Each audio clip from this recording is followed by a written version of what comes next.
గాంధీ మీద కేంద్ర మంత్రి రావ్నీత్ సింగ్ బిట్టు చేసిన వ్యాఖ్యల మీద నిరసనలు హోరెత్తుతున్నాయి. తమ నాయకుని మీద బీజేపీ మంత్రి అనుచిత వ్యాఖ్యలు చేశారంటూ కాంగ్రెస్ పార్టీ అనుబంధ విద్యార్థి సంస్థ ఎన్ఎస్యుఐ హైదరాబాద్ నారాయణగూడ చౌరస్తాలో నిరసన ప్రదర్శన జరిపింది.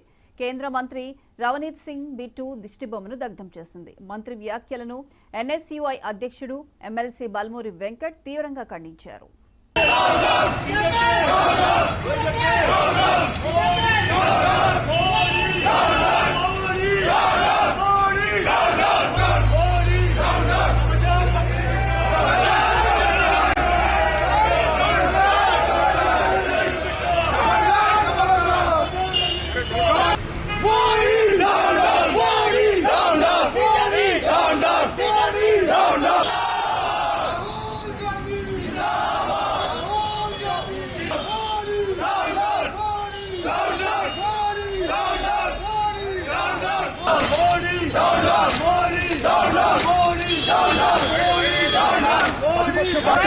గురించి అవహేళనగా ఏదైతే ఇందిరాగాంధీ గారికి పట్టిన కథే రాహుల్ గాంధీ గారికి పడుతుందని చెప్పి మాట్లాడుతున్నారంటే వారి విజ్ఞతని వారు కోల్పోయి మాట్లాడుతున్నారని చాలా స్పష్టంగా కనబడుతుంది.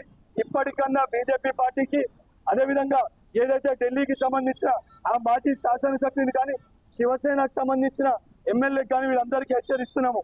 రాహుల్ గాంధీ గారి పైన చేసిన వ్యాఖ్యలకి బహిరంగ క్షమాపణ చెప్పాలి.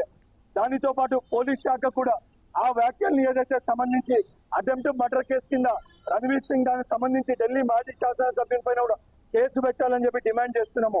బీజేపీ పార్టీ వాళ్ళు నరేంద్ర మోడీ గారు దీంతో స్పందించకపోతే తెలంగాణ రాష్ట్ర వ్యాప్తంగా బీజేపీ పార్టీ నాయకులను ఎవరిని తిరగనివ్వము, ఎక్కడికక్కడ అడ్డుకుంటామని చెప్పని ఈ యొక్క రాష్ట్ర బీజేపీ అధ్యక్షుడిని అదేవిధంగా ప్రధానమంత్రి గారిని ఏదైతే హెచ్చరిస్తున్నారు.